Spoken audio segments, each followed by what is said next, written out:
Hello everyone, क्या हाल चाल। बढ़िया, उम्मीद करती हूँ आप सभी के हाल चाल बहुत अच्छे होंगे। फ़िलहाल मेरे हाल चाल भी बहुत बढ़िया हैं।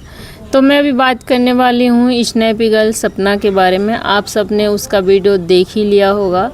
आज के वीडियो में ऐसा कुछ हुआ है जो कि मतलब मेरे पास कोई शब्द ही नहीं है बोलने के लिए। मैं क्या बोलूँ, ऐसा चमत्कार हुआ है। वो हमारे जो कान्हा जी हैं उनकी कृपा बोल लीजिए या फिर उनके घर में आने से सपना को शायद कुछ सद्बुद्धि आई है, कुछ समझ आई है। जो भी कुछ वो मतलब ऐसा एक चमत्कार हुआ है जो कि शायद उम्मीद नहीं थी। शायद ऐसा कभी सोचा नहीं था कि अब ऐसा भी होगा, क्योंकि बीते पिछले कुछ महीनों से जो कुछ भी सपना एंड उनके जो परिवार, जो ससुराल वाले, उनके साथ जो होता हुआ है, लग नहीं रहा था कि फिर से सारी चीज़ें सॉर्ट आउट होंगी या फिर से हम इनको कभी एक देख सकते हैं। लेकिन पहल ना सपना ने कर दी है।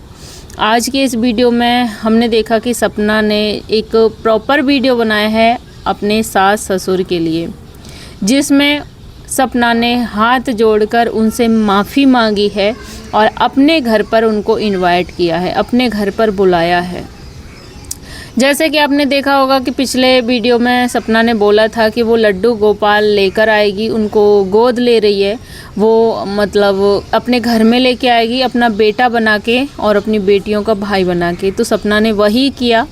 कल वाले वीडियो में हमने देखा कि वो कान्हा जी जो लड्डू गोपाल हैं अपने घर में ला चुकी हैं, और आज के वीडियो में हम देखते हैं कि वो अपने जो सास ससुर हैं उनसे माफ़ी मांग रही हैं। सास ससुर ही नहीं, अंशु से भी हाथ जोड़कर माफ़ी मांगी गई है। यहाँ पर सवाल ये उठता है कि क्या सपना सच में गलत थी इसलिए माफ़ी मांग रही है? क्योंकि मैंने कुछ इस तरह के कमेंट्स देखे कि आज गलती का एहसास करने से क्या फ़ायदा, अब माफ़ी मांगने से क्या फ़ायदा, पहले इतना हेट फैला दिया, अब क्यों माफ़ी मांग रही है। ये ड्रामा मतलब बहुत कुछ देखा। बहुत लोगों ने इस चीज़ को समझा भी है, सराहना भी की है कि चलो अच्छा है। लेकिन यहाँ पर अब हम बात सही और गलत की नहीं कर रहे हैं।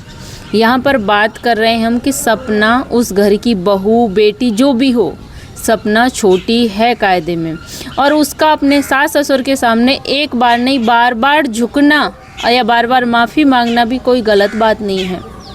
जो बड़े बुजुर्ग हैं, क्या वो उसके सामने, छोटों के सामने माफ़ी मांगे, वो हमारे सामने झुकें, तो ये कौन सी अच्छी या समझदारी वाली बात है। अगर गलती किसी की भी रही हो, गलती दोनों तरफ से ही हुई होंगी। ज़रूरी नहीं है कि एक ही इंसान हमेशा गलत हो, एक हर वक्त पे गलत हो। कभी कोई ये गलत, कभी वो, और गलती बड़ों से भी हो जाती है। ज़रूरी नहीं होता कि छोटे ही गलत हों। तो इस बीच बात अब ये नहीं है कि गलती किसकी थी, बात ये है कि शुरुआत किसकी तरफ से हुई है, सपना की तरफ से। और इससे पहले भी हम देख चुके थे कि सपना ने शुरुआत की थी कि वो शिवपुरी गई थी और वहाँ बोल के आई थी कि मम्मी पापा जी आप भी मथुरा आना घूमने के लिए। लेकिन वहाँ तब तो सब कुछ ठीक था, लेकिन सपना को वहाँ से आने के बाद धक्के दे के निकाला गया कि जिसको भी हमारी अंशु से दिक्कत है, अंशु इस घर की बेटी है, जिसको हमारी अंशु बेटी से दिक्कत है वो हमारे घर ना आए। जो कि साफ साफ सपना के लिए था, जो कि सपना अपने वीडियो में बोल के गई थी कि हम सिर्फ मम्मी पापा जी, बच्चों के दादा दादी से मिलने जा रहे हैं, बाकी और किसी से, जो भी कोई सो कॉल्ड इंसान वहाँ रहता है, उससे कोई मतलब नहीं है, जो कि था अंशु के लिए। लेकिन अब इस चीज़ पर भी सपना ने बोला है कि मम्मी पापा जी आप लोगों ने बोला था कि अगर हमारी बेटी से किसी को तकलीफ़ है तो वो हमारे घर पर ना आए, इसलिए मैं आपकी बेटी यानी अंशु से भी माफ़ी चाहती हूँ। और आज के इस वीडियो में अंशु का नाम भी लिया है और हम अंशु से भी हाथ जोड़ के माफ़ी मांगी है कि अंशु फ़ोन उठा लो, मम्मी पापा से बात करा दो, मेरे मैसेज का रिप्लाई दे दो और उनको समझा दो और वो यहाँ आए। तो अब मेरे ख्याल से मुझे लगता है कि अब अंकल आंटी को कोई दिक्कत नहीं होनी चाहिए। उनको दिक्कत थी कि उनकी बेटी से दिक्कत है, इसलिए अब तो बेटी से भी दिक्कत नहीं है। सपना ने बोला कि मैंने कई बार फ़ोन ट्राई किए हैं, नहीं ना मम्मी जी उठा रही हैं, ना पापा जी उठा रही, ना ही अंशु मैसेज का रिप्लाई दे रही है, इसलिए उसको ये वीडियो के ज़रिए बात पहुंचानी ज़रूरी लगी तो पहुंचाई। भाई मुझे तो ये सुन के जो सपना के चाहने वाले हैं उनको भी काफ़ी अच्छा लगा, और मैंने देखा भी है कुछ उनके जो नेगेटिव उनकी तरफ वीडियो बनाते थे सपना के जो हेटर से, वो भी कहीं तक पॉजिटिव वहाँ पे मेरे को इक्का दुक्का ऐसा कमेंट मिला।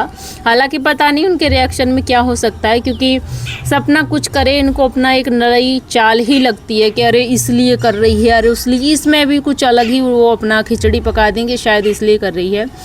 बाकी जिस लिए भी कर रही है, जो भी कर रही है, अभी तो फ़िलहाल बहुत सही कर रही है, बहुत सही रास्ते पे जा रही है। शायद बोलते हैं ना कि वो भगवान की नगरी में रह रही है, मथुरा वृंदावन में रह रही है, तो शायद भगवान की कृपा उस पर ऐसी हुई है और वो भगवान जी को अपने घर में लेके आई है, पधारा है, तो शायद भगवान की कृपा से कुछ तो उसको समझ आया होगा कि आखिर अपने अपने ही होते हैं। बीते कुछ दिन में हुआ जो भी कुछ हुआ था, मैं ये नहीं बोल रही कि सपना गलत नहीं थी, हाँ बहुत सारी चीज़ों में सपना ने गलतियाँ कर दी, बहुत सारी उसमें, लेकिन वो बारी बारी से अपनी गलतियों को एहसास कर रही है और माफ़ी मांग रही है। और माफ़ी मांगने का हर किसी में दम नहीं होता है, इंसान गलती कर जाता है, बहुत आसान है, लेकिन उस माफ़ी को मानना कि हाँ हमसे गलत हो गया, बहुत बड़ी बात होती है। इंसान का ईगो जो होता है ना, वो झुकने नहीं देता है। तो उसने पहले सूरज भैया से भी माफ़ी मांगी, अपने फर्स्ट हस्बैंड से, आज अपने सास ससुर से भी हाथ जोड़ के माफ़ी मांगी कि मेरे लिए ना सही अपनी पोतियों के लिए आना, मेरे लिए ना सही लड्डू गोपाल जी के लिए आना, और मेरे ख्याल से तो मुझे लगता है उनको इस बारी आना चाहिए। उसने बोला है फिर कभी आए या ना आए, और बार बार माफ़ी मांगी है कि इस बारी भगवान जी के लिए, अपनी पोतियों के लिए, उनसे मिलने के लिए एक बार मैं आई थी, आप भी आना। जो भी कुछ हुआ है सारी चीज़ों को भुला के, जो कुछ भी हुआ है सारे गिले शिकवे ख़त्म करके अपने घर पे उसने प्रेम से बुलाया है। क्योंकि बोलते हैं ना कि जब अपने बड़े बुजुर्ग नाराज़ रहते हैं, जब माता पिता दुखी रहते हैं, तो भगवान भी सेवा नहीं लेते। शायद कैसे भी करके उसे कुछ भी समझ आया हो, और जिस तरह से कल अंशु ने भी कुछ चीज़ें बोली थी, लोगों को लगा था कि वो ऐसा बोल रही वैसा बोल रही, सपना इस पर रिप्लाई देगी वो देगी, क्योंकि अंशु ने भी बोला था कि जो भी कुछ है इसमें से चौथा हिस्सा भाभी का भी है, इसीलिए भाभी फार्म हाउस पर गई थी, तो अंशु ने भी नाम लिया था। और यहाँ पे सपना ने भी, तो सच में यार मुझे तो बहुत खुशी हुई इस जन्माष्टमी पे, इससे अच्छा मेरे को और कुछ नहीं, बस इस चीज़ का लगता था यार, माँ बाप के लिए भी लगता था और बच्चियों के लिए भी लगता था, सपना के लिए भी लगता था, और मैं तो बस यही चाहूँगी कि सब कुछ सही हो जाए। और सपना ने स्पेशली सारे रिक्वेस्ट किए सारे रिएक्शन चैनल वालों से कि आप उनसे बोलिए और वो मान जाएं, घर पर आएँ। अब आप लोग बताइए, आप लोगों को क्या लगता है कि अंकल आंटी को आना चाहिए या नहीं आना चाहिए, या सपना ने माफ़ी मांगकर सही किया है या गलत किया है? बात यहाँ पे गलती की या सही की तो है ही नहीं, कि क्या पीछे क्या हुआ तो वो छोड़िए, लेकिन अभी वो अपनी गलतियाँ मान रही है, माफ़ी मांग रही है, झुक रही है, शुरू पहले से पहल कर रही है, जो कि एक बार नहीं, वो पहले भी पहल कर चुकी है। तो मुझे लगता है कि सपना को भी उनकी ज़रूरत है, और बूढ़े माँ बाप को भी अपनी पोतियों और सपना की ज़रूरत है। तो सारी चीज़ें भुलाकर इस बार सपना के लिए ना सही तो कम से कम पोती और लड्डू गोपाल जी के लिए इस भंडारे में, प्रसाद में ज़रूर शामिल होना चाहिए। बाकी आप लोगों का इस पर क्या कहना है, आप भी अपनी राय कमेंट में ज़रूर दीजिएगा, और वीडियो अच्छा लगा हो लाइक कर देना, जो भी चैनल पर न्यू चैनल को सब्सक्राइब कर देना। मिलती हूँ ऐसे किसी नेक्स्ट वीडियो के साथ, तब तक के लिए बाय बाय।